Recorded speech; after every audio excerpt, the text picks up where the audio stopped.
വിവാദമായ labour code സംസ്ഥാനത്ത് നടപ്പിലാക്കാനുള്ള ശ്രമവുമായി V D Satheesan സർക്കാർ. ലേബർ കോഡ് നടപ്പിലാക്കില്ല എന്ന് പറയാൻ എളുപ്പമാണെന്നും ഇന്ത്യയിലെ മറ്റെല്ലാ സംസ്ഥാനങ്ങളിലും നടപ്പിലാക്കിയെന്നും മുഖ്യമന്ത്രി വി ഡി സതീശൻ ഇന്ന് പറഞ്ഞു. ലേബർ കോഡ് നടപ്പിലാക്കിയില്ല എങ്കിൽ സംസ്ഥാനത്ത് ഒരു തൊഴിൽ നിയമവും ഇല്ലാത്ത അവസ്ഥയുണ്ടാകുമെന്നും മുഖ്യമന്ത്രി വ്യക്തമാക്കി. PM ശ്രീക്കും വഖഫിനും ശേഷം ലേബർ കോഡിലും നിലപാട് മാറ്റുകയാണോ വി ഡി സതീശൻ സർക്കാർ? കാണാം RDX. തൊഴിലാളി വിരുദ്ധമെന്ന് ചൂണ്ടിക്കാട്ടി മുൻ LDF സർക്കാർ നടപ്പാക്കില്ലെന്ന് പറഞ്ഞ ലേബർ കോഡുമായി മുന്നോട്ട് പോകാനാണ് വി ഡി സതീശൻ സർക്കാരിന്റെ തീരുമാനം. ലേബർ കോഡിലെ ചില നിർദ്ദേശങ്ങളിൽ മാത്രമാണ് എതിർപ്പെന്നും അത് ചർച്ച ചെയ്യുമെന്നുമാണ് മുഖ്യമന്ത്രിയുടെ വാദം. സാങ്കേതിക പ്രശ്നങ്ങളും മറ്റ് സംസ്ഥാനങ്ങളിൽ നടപ്പിലാക്കിയതും ചൂണ്ടിക്കാട്ടിയാണ് സംസ്ഥാനത്ത് ലേബർ കോഡ് നടപ്പിലാക്കാൻ UDF സർക്കാർ ഒരുങ്ങുന്നത്. ലേബർ കോഡ് നടപ്പിലാക്കുന്നതുമായി ബന്ധപ്പെട്ട് എല്ലാ തൊഴിലാളി സംഘടനകളുമായും അടുത്തയാഴ്ച കൂടിക്കാഴ്ച നടത്തുമെന്നും വി ഡി സതീശൻ വ്യക്തമാക്കി. കേന്ദ്ര നിയമത്തെ മറികടക്കുന്ന സംസ്ഥാന നിയമം കൊണ്ടുവരുന്നതിന് പരിമിതികളുണ്ടെന്നാണ് സംസ്ഥാന സർക്കാർ നൽകുന്ന വിശദീകരണം.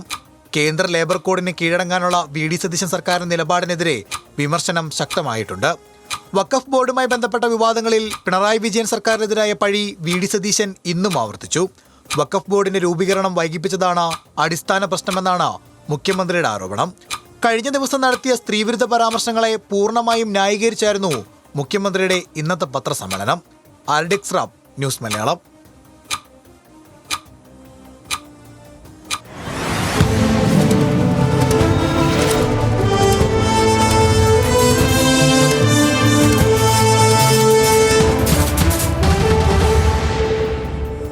ലേബർ കോഡിലെ ചില നിർദ്ദേശങ്ങളിൽ മാത്രമാണ് എതിർപ്പെന്നും അത് തൊഴിലാളി സംഘടനകളുമായി ചർച്ച ചെയ്യുമെന്നും മുഖ്യമന്ത്രി വി ഡി സതീശൻ ഇന്ന് പറഞ്ഞിട്ടുണ്ട്. അദ്ദേഹത്തിന്റെ വാക്കുകളിലേക്ക്.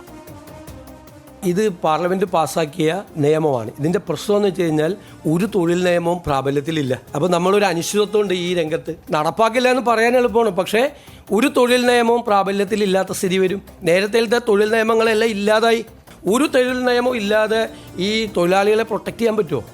ഇതിൻ്റെ അകത്തുള്ള എല്ലാ കാര്യങ്ങളോടും അല്ല എതിർപ്പ്. 3-4 പ്രധാനപ്പെട്ട പോയിന്റുകളാണ് എതിർപ്പ്. ഏതെങ്കിലും തൊഴിൽ നിയമം സംസ്ഥാനത്ത് ഇല്ലാതിരിക്കുന്ന ഒരു സാഹചര്യം വരാൻ പറ്റുമോ?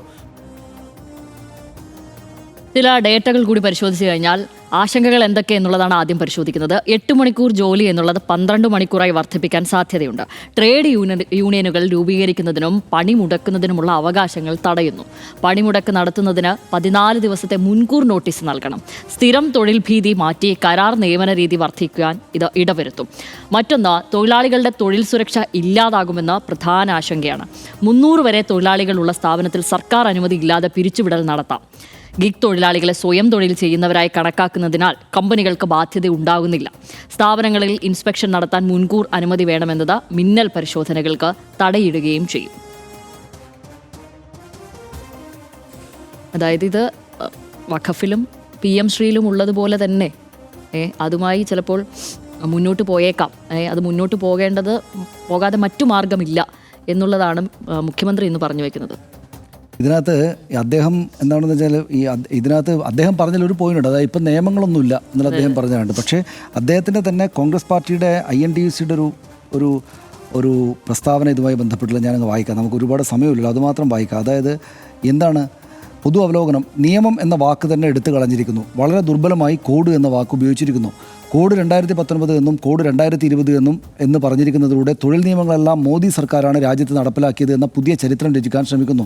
റദ്ദ് ചെയ്ത നിയമനിർമ്മാണങ്ങളെല്ലാം നടത്തിയത് നെഹ്റുവും ഇന്ദിരാഗാന്ധിയുമായതിനാൽ നെഹ്റു തമസ്കരണമാണ് ഈ ലേബർ കോഡുകൾക്ക് പിന്നിലുള്ള രഹസ്യ അജണ്ട. 4, ഈ കോഡ് കോർപ്പറേറ്റുകളുടെ താല്പര്യത്തിന് മാത്രം. 5, ഈ കോഡ് പൂർണ്ണമായും തൊഴിലാളി വിരുദ്ധമാണ്. 6, ഈ കോഡുകളുടെ രൂപീകരണ വേഗത ആരെയും അത്ഭുതപ്പെടുത്തുന്നു പറഞ്ഞിട്ട് ഓരോ കോഡുകളുടെയും മറ്റും പറയാണ്.